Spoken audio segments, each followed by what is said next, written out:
Some really sickening news. I don't know if you all remember, but last week a woman named Shelley in Dallas opened up her hair salon in defiance of the tyrant's ridiculous orders. She has just been sentenced to 7 days in jail and fined $7,000. This isn't about a virus, folks. They want to suffocate small businesses. And we can't just sit idly by. And we need to come to the support and come to the side and to the aid of Shelley Luther here. This is disgusting. Let's cover this news story.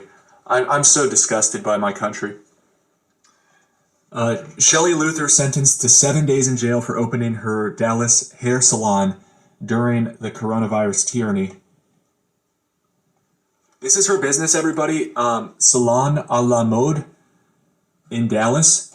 We should all go help however we can. If you live in Dallas, maybe you just found your new hairdresser. So the governor is allowing hair salons to open this Friday. But I guess because she opened a couple days earlier than that, they're just going to throw the book at her. This is crazy. And then just to add craziness to craziness, the court appearance was live streamed, and it was a Zoom conference, and yet still the judge was wearing a mask and demanding an apology, saying that she... Well, I'll let you watch. Here's the clip.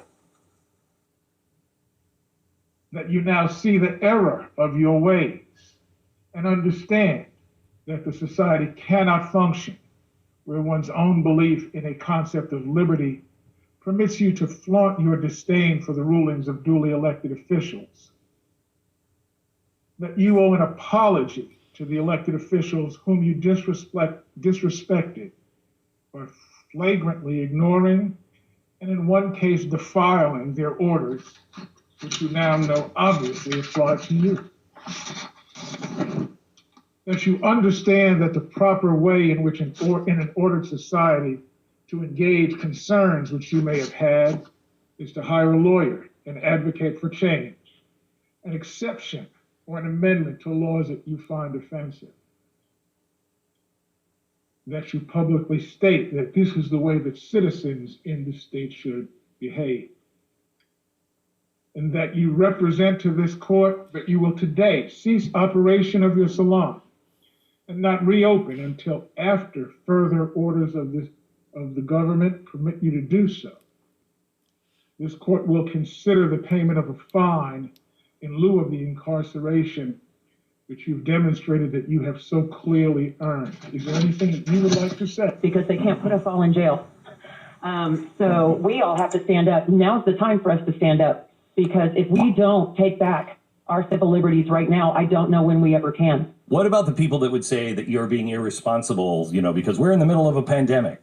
No one has to come into the salon. I'm not making the stylists, clients, nobody. They don't have to come in here. So it is your right if you want to stay home. But if people need to get back to work to feed their families, let them do it. Came in and they closed you down. No, I'm not closing. They just served me. You're still not closing. No, I'm not closing. Good for you. This is an abortion of justice. This should not, on my side at least, is not being tolerated. We need to absolutely lash out against this, however we can, and let them know that we do not stand idly by. At the very least, let's all share this woman's story. This is a travesty. I only hope that this serves as sunlight so that we can arrest the true criminals here, the people who would dare do this to this woman, or anybody else for that matter. And oh, aren't those criminals really starting to show themselves? Let's all take careful note of who makes the mistake of going on a power trip at this point in time. Thank you everyone for watching. Please share this story of Shelley Luther.